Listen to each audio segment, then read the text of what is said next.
officials of the presidency, newly sworn in ministers of state, distinguished invited guests, families and friends, ladies and gentlemen, friends of the media. Exactly a month today, I took the oath to become the 6th president under the 4th Republic and the 12th head of state since independence. I did so with the hopes and aspirations of millions of my fellow citizens weighing heavily on my shoulders. The Ghanaian people, in a resounding electoral mandate, have returned me to the high office of president with one charge, and that is to reset our dear nation while offering honest governance that yields tangible benefits for them. The urgency to reset our dear country is the reason why we have worked round the clock to constitute our government in record time so we can get things done quickly and efficiently. In this period, since I was sworn in, we've constituted a working presidential staff for both the office of the president and the office of the vice president. We've set in motion the processes for constitutional review by establishing a Constitution Review Committee. We've initiated work on the National Economic Dialogue with a planning committee already hard at work. We've announced the promised National Education Review Dialogue Committee. We began the National Tripartite Committee negotiations with a view to setting the base pay and minimum wage. We've announced the 2025 Hajj fare, which is 13,000 Ghana cedis cheaper than what it was in the last year, among others. We've gathered here again today to witness the induction into office of 17 ministers who have gone through vetting and have been approved by Parliament. They represent the final installment of substantive ministers and brings to 42 the total number of substantive ministers who have been sworn in. Earlier this week, I nominated in consultation with the relevant sector ministers 13 deputy ministers pending parliamentary approval. It is my expectation that Parliament will expedite vetting of the deputy ministerial nominees to complete the process and enable them to take office in support of their ministers. In the coming days, I'll be nominating the last remaining 4 deputy ministers to bring the total number of ministers to 60, as I promised the people of Ghana.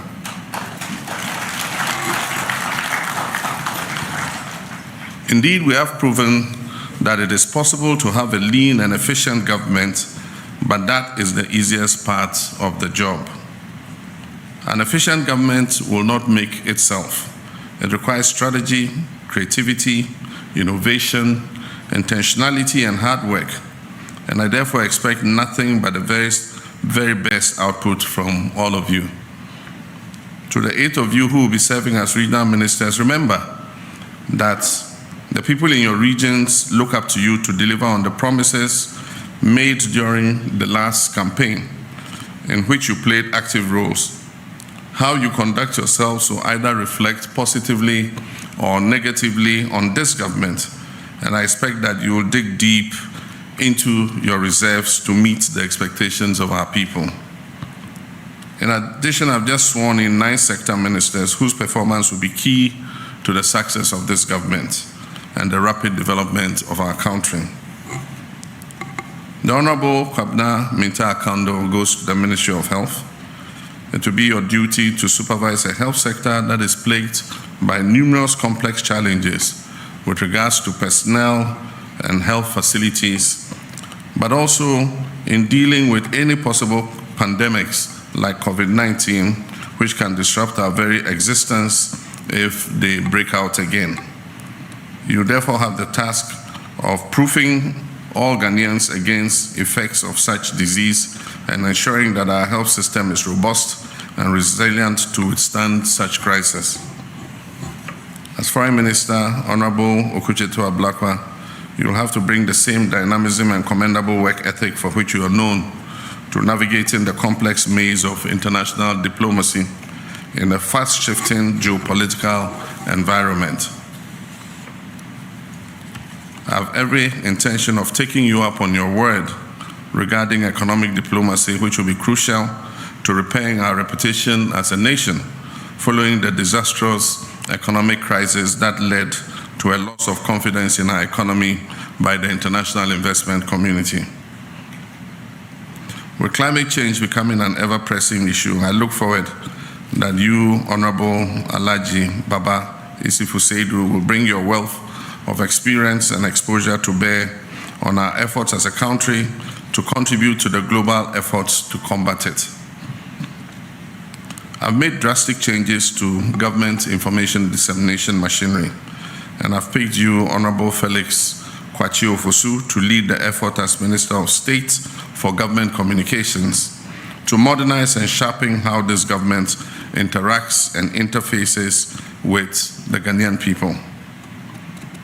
Honorable Rashid Hassan Pelpo, you come into office at a time when we have inherited the worst unemployment situation in our country's history, with millions of Ghanaian youth despairing over the frustration of not being able to find a job. It will be your mandate to work with stakeholders to turn this situation around and also foster a harmonious labor-government relationship. To Dr. Ibrahim Murtala Mohammed as Minister of Environment, Science and Technology, you will have the unenviable task of safeguarding Ghana's environment, which has been in great peril from the activities of Galamsey and other environmental terrorism. You also have the responsibility of promoting Ghanaian technology and making it competitive.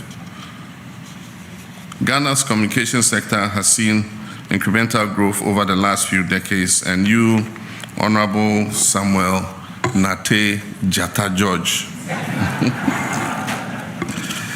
the Honorable Minister for Communications, Digital Technology and Innovation, you'll be expected not only to continue this growth trajectory, but to create policies that expand the frontiers of the sector and place Ghana at the forefront of the global telecommunications space. The Honorable Kofi Idi Adams, Minister for Sports and Recreation, I don't envy your job. You have the monumental task of restoring Ghana to its pride of place in African and world sports.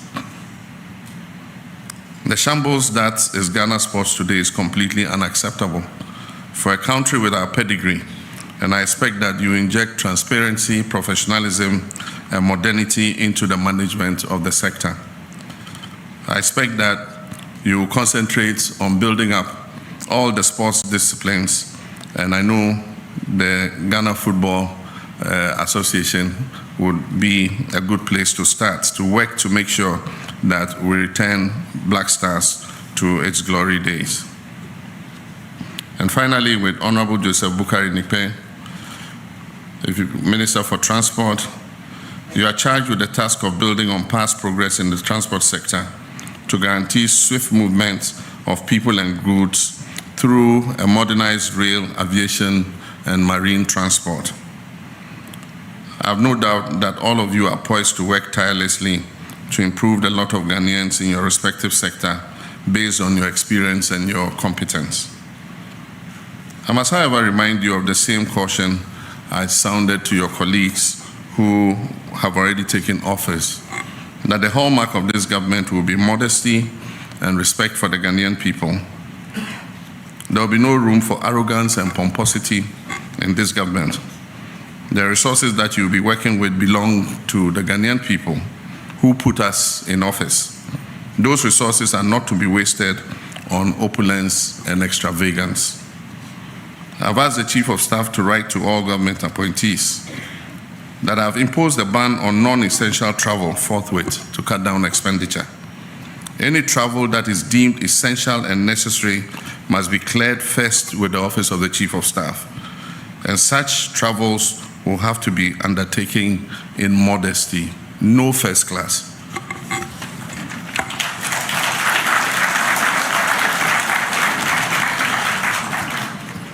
Also, all traces of affluence and lavish lifestyle are to be avoided.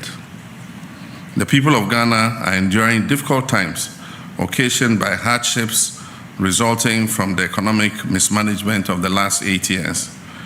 And ours is to work to lift them out of this hole, not to compound it further.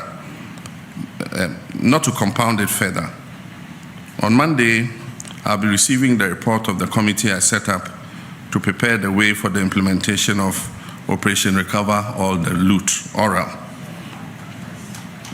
Upon receipt of this report, appropriate action will be taken against those who are deemed to have acted against the economic and financial interests of this country through corruption and related acts.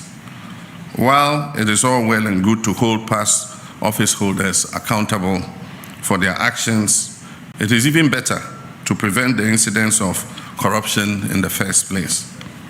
And as I've already indicated many times, I'll be holding all my appointees in this government to the strictest standards of accountability to ensure that the mandate and resources entrusted to us by the people of Ghana go only into working for them and improving their standards of living. Let me take this opportunity to remind you all that in the coming days, as promised in our 120-day plan, I'll be outdooring a code of conduct and standards for all government officials to guide the conduct of all our appointees. This will leave you in no doubt about what you can do and what you cannot do while serving in public office. You must make this code of conduct your guide and keep it like a Bible by your bedside before you take any action. I made a solemn pledge in our Resetting Ghana manifesto to lead by example and to serve with dedication, selflessness, and deep love for country. I intend to fully keep that pledge to the people of Ghana. And my biblical instruction. Therefore, as ye go forth into your new roles, remember once again that our ministry as a government is not to dispossess the people we govern of their dignity, their livelihoods and opportunities. Ours is rather a duty to reset our country and ensure the equitable distribution of the gains of progress and prosperity to all. May God bless our homeland, Ghana, and make our nation great and strong. Thank you.